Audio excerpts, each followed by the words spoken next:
শুনেন, কাজে ফাঁকি দেওয়া মানুষগুলোকে আমি একদম পছন্দ করি না।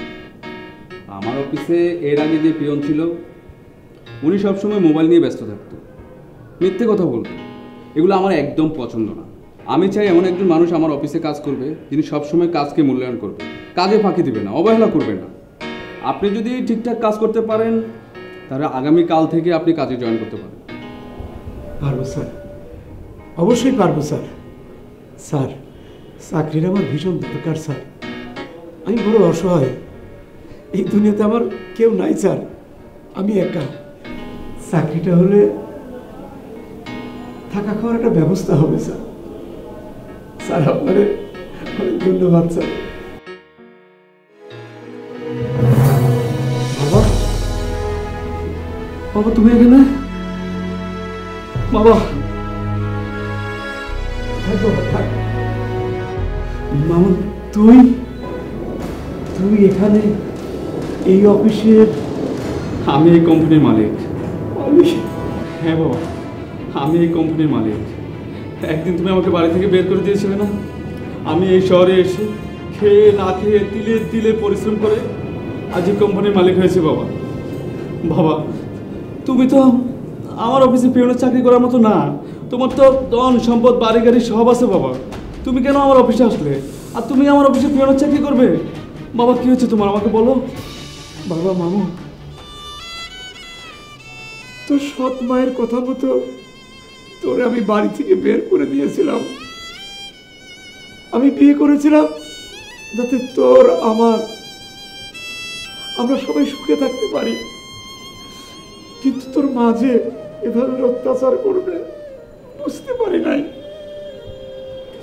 তুই বাড়ি থেকে বের হয়ে আসার পরে তার তোর সম্পর্ক ভাই টিঙ্কুর সাথে যোগ দিয়ে আমার সহায় সম্পদ সব কিছু লিখে নিয়ে আমাকে গলা ধাক্কা দিয়ে বাড়ি থেকে বের করে দিয়েছে বাবা। কি বলছো বাবা?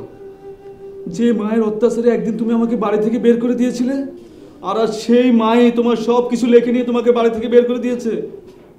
হ্যাঁ বাবা, তোকে বাড়ি থেকে বের করে দিয়ে আমি বড় ভুল করেছিলাম রে বাবা, বড় অন্যায় করেছি, আমারে মাফ করে দে। মামুন, এই দুনিয়ায় আমি বড় অসহায়, বড় একা, আমার কেউ নাই রে মামুন। বাবা, কে বলেছে তুমি একা? আমি তোমার ছেলে বেঁচে থাকতে তুমি কেন একা হবে? আমি তোমার ছেলে মামুন, আজ এই কোম্পানির মালিক। বাবা, আজকে থেকে তুমিও একা না, আমিও একা না, আমরা বাবা ছেলে একসাথে থাকবো। জানো বাবা, এই প্রতিষ্ঠানের নাম কি দিয়েছি? তোমার নামে। তুই তুই এটা কি বলছিস বাবা? এই প্রতিষ্ঠান আমার নামে? হ্যাঁ বাবা, তোমার নামে করেছি। তুই আমার এত ভালোবাসিস, আর আমি কিনা তোর মায়ের কথা মতো তোর উপর কত অত্যাচার করেছি, কত বকাঝকা করেছি, তোকে বাড়ি থেকে বের করে দিয়েছি। তোর জন্য না আমার বুকটা সব সময় খাকা করত। বাবারে, বুকের যন্ত্রণা তো দেখানো যায় না, তোরে অনেক দিন দেখি না, কি কষ্ট। আয় বাবা, বাবা আয় আমার তোমাকে আমার কাছে নিয়ে আসছে বাবা। বাবা,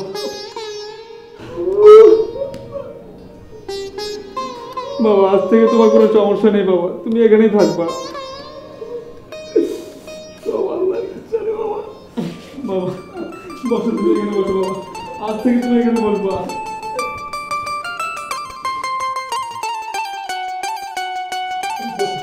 এ মমিন, এ কোথায় আছিস? এ আমার বাবা আসছে, চা রাস্তা নিয়ে আয়।